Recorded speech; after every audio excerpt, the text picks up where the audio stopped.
No matter who you are, no matter where you are on life's journey, there is a home for you at Grace United Church of Christ.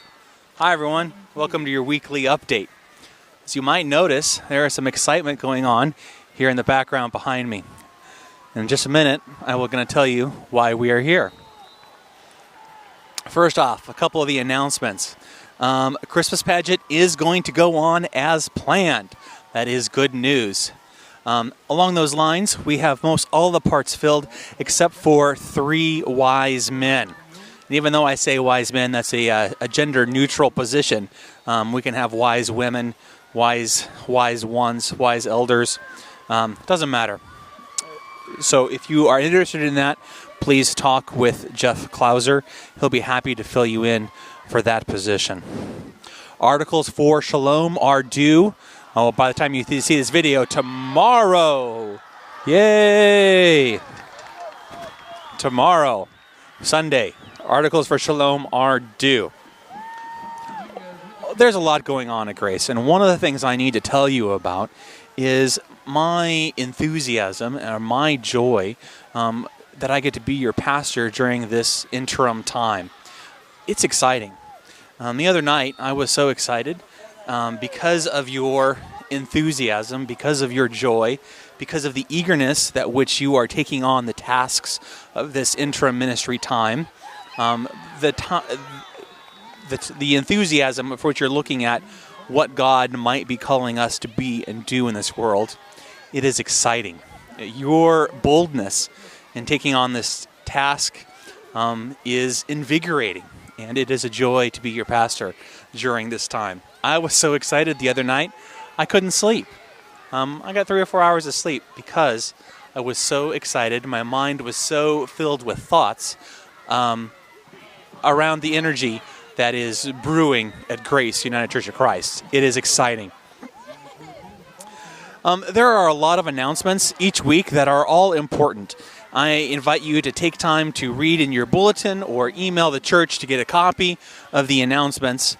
I only go over a few of them now and before worship, and there's a lot of other ones that are important. So please take some time and go over those so you know what's going on in the life of our church. Worship this week is what brings us to this location. The title of this week's sermon is Ask Boldly and Living Justly.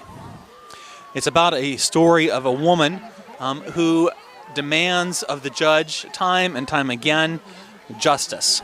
And each time her petition is not heard, it is not received. And time again she returns to that judge demanding justice. And her persistence pays off. And over time, she is granted her court date, her opportunity for justice. So if you look behind me here at what's going on, we have a very enthusiastic football game. We have Conrad Weiser and Muhlenberg High School battling for a win. And each team is praying. They are pouring their energy, their time, their enthusiasm into this game. They are being persistent, like the woman that we heard about in Scripture today.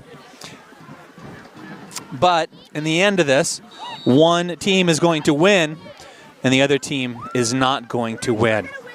And so what does that mean? Does that mean that the one team didn't pray hard enough? They didn't have enough enthusiasm as the other team?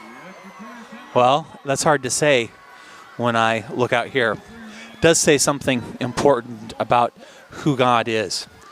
And it says something important about how we relate to who God is.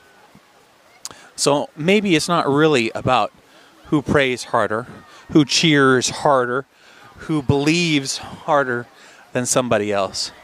Perhaps our scripture lesson this week is saying something else about how we are in relationship with God, about how we nag God, and about how God nags at us. So I'm looking forward to seeing you all this week or soon. And until that time, God be with you.